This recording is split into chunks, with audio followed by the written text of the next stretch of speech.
철종의 국상을 치룬 뒤 고종과 조정 대신들의 첫 공식 회의가 있던 1864년 1월 13일 대원군이 구상한 첫 정치개혁의 신호탄은 어린 고종을 대신해 수렴청정에 나선 신정왕후의 입에서 터져나왔다.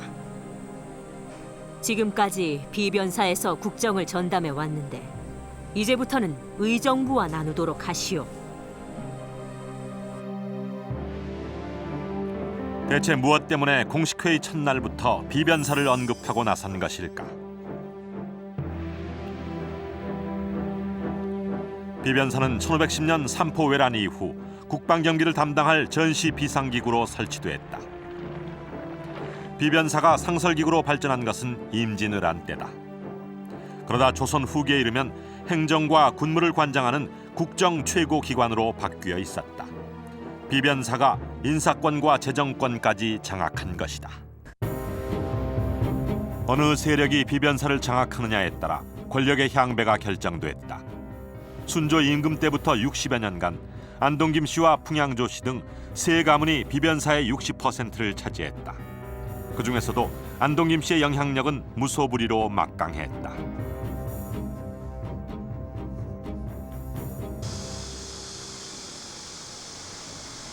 서울 종로구 부암동에 흥선대원군의 별장이 남아있다.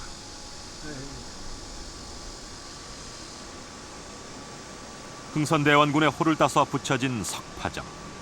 원래 이 별장의 주인은 안동 김씨의 수장이었던 김흥근이었다. 삼계동이라 불리던 별장이 대원군에게 넘어간 것은 고종이 왕위에 오른 직후다. 안동 김씨의 사랑방 역할을 하던 이곳에 대원군은 고종을 데리고 와서 하룻밤을 묵었다. 천하를 호령하던 김흥근도 임금이 묵은 곳을 더 이상 개인 별장으로 사용할 수 없었다. 이 이야기는 단순한 에피소드 같지만 안동 김씨의 권력을 약화시키겠다는 대원군의 의지를 만천하에 알리고 드러내는 정치적 행보였다.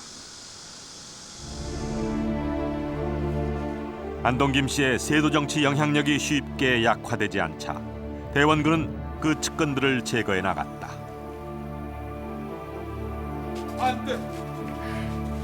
대원군은 먼저 세도가의 문벌 정치의 빌부터 부정을 일삼은 자들에게 철퇴를 내렸다. 적발된 탐관 오리는 종각 앞에 가마솥을 걸어놓고 삶는 신용을 하는 팽형에 처했다.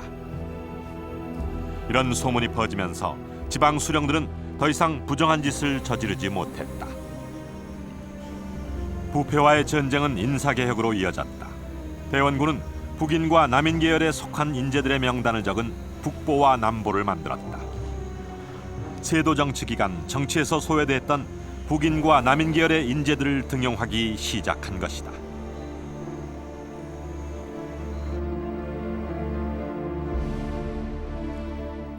대원군의 이러한 인사정책에 따라 우의정에 오른 유후조는 남인의 영수였던 서해 유성룡의 후손이다. 남인 계열에서 유후조와 같은 정승이 나온 것은 정조 이후 처음 있는 일이었다.